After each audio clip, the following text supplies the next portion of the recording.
आज की कहानी का नाम है गवार देवरानी। आज मोनिका 2 महीने की बीमारी की छुट्टी के बाद पहली बार ऑफिस जा रही थी। मोनिका की देवरानी वंदना ने अपने हाथों से मोनिका के लिए टिफिन तैयार किया था। वह किचन से बाहर आते हुए बोली, भाभी, आपका टिफिन। और मोनिका के करीब पहुंची तो मोनिका ने उसे गले लगा लिया। मोनिका की आंखों से आंसुओं की झड़ी लग गई।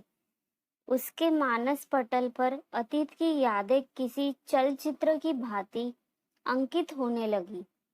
छोटे से गांव से माया नगरी मुंबई के पॉश इलाके में बहू बनकर आने वाली वंदना के लिए अपनी ससुराल की राह पहले दिन से ही कठिन बन गई थी। शादी के बाद अपनी इकलौती जेठानी के पैर छूने के लिए झुकी तो मोनिका पीछे हटते हुए बोली, ओह, व्हाट इज दिस? यह किस जमाने में जी रही है?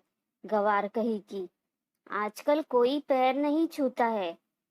यह हाईटेक युग है। हाय हेलो और हग करने का जमाना है। लगता है यह लड़की एजुकेटेड भी नहीं है। फिर तो भाभी से गले मिल लो वंदना, अजीत ने हंसते हुए कहा। वंदना आगे बढ़ी तो मोनिका के नाक सिकुड़ते हुए कहा, बस बस, दूर से ही नमस्कार कर दो, मैं मान लूंगी। वंदना दोनों हाथ जोड़कर नमस्कार कर आगे बढ़ गई थी। शादी के पहले दिन से ही जेठानी मोनिका का पारा 7वें आसमान पर चढ़ा हुआ था। हाईटेक सिटी मुंबई की गलियों में बचपन बिताने वाली मोनिका को किसी ठेठ गांव की लड़की बतौर अपनी देवरानी कतई पसंद नहीं थी। मोनिका ने अपने देवर अजीत की शादी अपने मामा की इकलौती बेटी लवलीना से करवाने के लिए बहुत हाथ पैर मारे थे, परंतु अजीत ने उसकी एक न सुनी थी। लवलीना मॉडलिंग करती थी और शहर के स्थानीय फैशन शोज में नियमित रूप से शरीक होती थी। फैशन शोज के लिए वह देश के अन्य शहरों में भी अक्सर जाती थी। लवलीना का ताल्लुक हाई फाई सोसाइटी से था।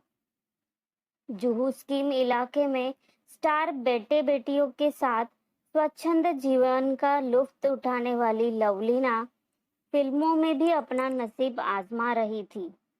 मोनिका किट्टी पार्टियों, शॉपिंग व पिकनिक की जबरदस्त शौकीन थी। वह चाहती थी कि उसके परिवार में ऐसी ही कोई मॉड लड़की आए ताकि जेठानी देवरानी में बेहतर तालमेल बना रहे। परंतु जब अजीत ने देहाती लड़की से विवाह कर लिया तो मोनिका के तमाम ख्वाब पत्थर से टकराए, शीशे की भांति टूटकर चकनाचूर हो गए। वह जल भून कर रह गई। अजीत मेडिकल का छात्र था। जब वह एमबीबीएस के अंतिम वर्ष में स्टडी कर रहा था, तब अपने मित्र सुमित के विवाह में शरीक होने से उसके गांव गया था। वह पहली बार किसी गांव में गया था। पर्वतों की तलहटी में बसे इस गांव के प्राकृतिक सौंदर्य को देखकर अभिजीत को पहली नजर में ही इस गांव से प्यार हो गया था। गांव के चारों ओर आच्छादित हरियाली, दूर दूर तक लहलहाते हरे भरे खेत, खेतों में फुदकती चिड़िया, हरे भरे घने वृक्षों पर कलरव करते विहंग और उनकी छांव में नृत्य करते मोर, अमराइयों में कूकती कोयल आदि ने अजीत को इतना प्रभावित किया कि वह शादी के बाद भी कई दिनों तक अपने दोस्त के घर पर ही रुक गया था। अपने दोस्त के विवाह में ही अजीत ने वंदना को देखा था। विवाह के 2 दिन पूर्व आयोजित संगीत संध्या में उसने वंदना को गाते और नृत्य करते हुए पहली बार देखा था। संगीत संध्या की रात को नींद ने अजीत की आंखों से किनारा कर लिया। रात भर उसकी आंखों के सामने वंदना का चेहरा घूम ही रहा था। उसे लगा कि अब उसे उसकी तलाश पूरी हो गई है। उसके दिमाग में जीवन साथी की जो तस्वीर थी, उसी के अनुरूप वंदना थी। सुमित के विवाह के बाद अजीत ने वंदना के बारे में छानबीन शुरू कर दी थी।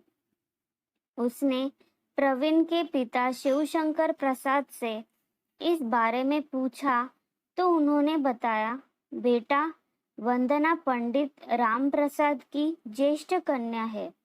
वे सेवानिवृत्त अध्यापक है जो 2 वर्ष पहले ही सेवानिवृत्त हुए हैं। घर की गरीबी के कारण वंदना ने कक्षा 10वीं उत्तीर्ण कर स्कूल को अलविदा कह दिया था। वंदना मेरी गोद में खेली है। लड़की बहुत ही संस्कारित, सुशील और बुद्धिमान है। वंदना की आवाज बहुत ही मीठी व सुरीली है। वह बहुत अच्छा गाती है। प्रवीण के विवाह में संगीत संध्या में तुमने वंदना के गीत सुने होंगे। अजीत, एक बात मैं तुम्हें यह भी बताना चाहूंगा कि वंदना के विवाह की चिंता ने राम प्रसाद की नींद हराम कर दी है। उनकी बिरादरी के कई लोग वंदना को देखने आते हैं, पर दहेज पर आकर बात फिसल जाती है। वंदना से छोटी एक और बहन है, उसके हाथ भी पीले करने हैं। गत वर्ष पंडित जी की पत्नी का अल्पावधि बीमारी के बाद आकस्मिक निधन हो गया था। उन्होंने इलाज में पैसे पानी की तरह बहाया, पर उसे बचा न सके। पंडित जी की पत्नी का निधन क्या हुआ, इस परिवार की रीढ़ ही टूट गई कि बड़े भाई रोहन ने मोनिका को समझाते हुए कहा, लेकिन तब तक मोनिका अपने कमरे में जा चुकी थी। 2 ही दिनों बाद अजीत अपने माता पिता को लेकर वंदना के गांव पहुंच गया। वंदना सभी को पसंद आ गई। अजीत की मम्मी ने तो वंदना के हाथ में शगुन भी दे दिया। चट मंगनी और पट विवाह हो गया। मोनिका की नाराजगी के बावजूद वंदना इस घर की बहू बनकर आ गई। वंदना को विवाह के पहले दिन से ही अपनी जेठानी मोनिका की नाराजगी का शिकार होना पड़ा था। वह बात बात पर वंदना पर ताने कसती थी, लेकिन वंदना ने मानो विनम्रता का चोगा पहन लिया था। वह मोनिका के तानों पर चू तक नहीं करती, चुपचाप सहन करती रही। वंदना जानती थी कि शब्द से शब्द बढ़ता है, तो उसके लिए इस वक्त खामोश रहना ही उचित है। उसे विश्वास था कि समय सदैव एक समान नहीं रहता है, यह परिवर्तनशील है। एक दिन उसका भी वक्त बदलेगा। समय बीत रहा था। मोनिका एक सरकारी बैंक में नौकरी करती थी, तो वह हमेशा अपना टिफिन खुद बनाकर सुबह 9 बजे अपनी स्कूटी से बैंक चली जाती थी और शाम को 5 बजे आसपास लौटती थी। वंदना ने मोनिका इस कदर नाराज थी कि वह उसके हाथ की चाय तक नहीं पीती थी। मोनिका के बैंक जाने के बाद ही वंदना का किचन में प्रवेश होता था। वंदना के सास ससुर मोनिका के तेज तर्रार स्वभाव से भली भांति परिचित थे, तो वे हमेशा खामोश ही रहते थे।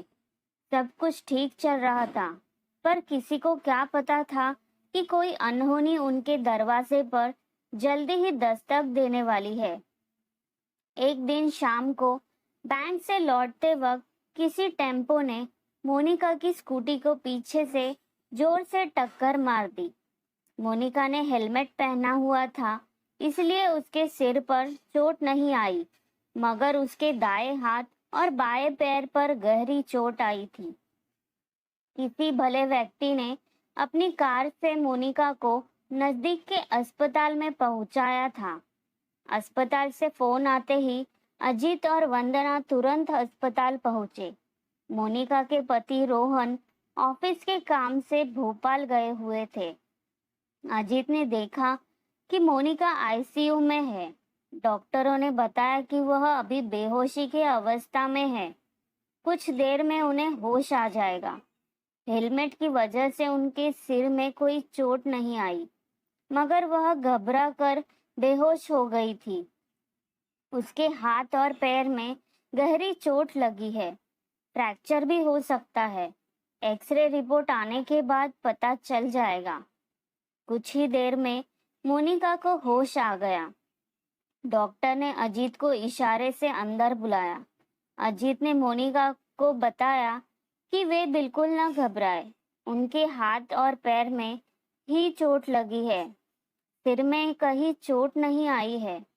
एक्सरे से मालूम पड़ जाएगा कि फ्रैक्चर है या नहीं। कुछ ही देर बाद डॉक्टर ने एक्सरे देखकर अजीत को बताया कि मोनिका के दाएं हाथ और बाएं पैर में फ्रैक्चर है। उन्हें करीब 1 सप्ताह अस्पताल में रहना पड़ेगा। अजीत ने फोन द्वारा रोहन को घटना की जानकारी दे दी। करीब 2 सप्ताह के बाद मोनिका को अस्पताल से छुट्टी मिली। अजीत और वंदना के साथ मोनिका घर पर आई। घर के दरवाजे पर मोनिका को रोककर वंदना ने कहा, भाभी, अब तुम अपने लिए पानी का गिलास तक नहीं भरोगी। डॉक्टर ने वैसे भी आपको पूरे 2 महीने आराम करने की सलाह दी है। फिर आपके एक हाथ और एक पैर पर प्लास्टर चढ़ा है, तो आपको अब आराम की सख्त जरूरत है। आज से आप मुझे कोई भी और किसी प्रकार का काम करने के लिए कहने में कोई संकोच नहीं करोगी। ऐसा मुझसे वादा करो, तभी आपको मैं घर के अंदर आने दूंगी। यह कहने के साथ ही वंदना बीच दरवाजे पर खड़ी हो गई। मोनिका की आंखों से आंसू छलक पड़े। उसने वंदना को एक हाथ से अपनी ओर खींचते हुए उसका माथा चूम लिया और रूंधे कंठ से बोली, वंदना, मुझे माफ कर देना। मैंने तुम्हें न जाने क्या क्या कहा और तुम्हें बेवजह परेशान भी बहुत किया। तुम पिछले 2 सप्ताह से सब कुछ भुलाकर मेरी सेवा में समर्पित हो गई। इतनी सेवा तो अपना भी कोई नहीं करेगा। वंदना, तुम्हें इस घर में आए अभी 7 महीने ही हुए हैं, पर तुमने अपनी मृदुल वाणी और विनय भाव से हम सबका दिल जीत लिया। मुझे अजीत की पसंद पर गर्व है।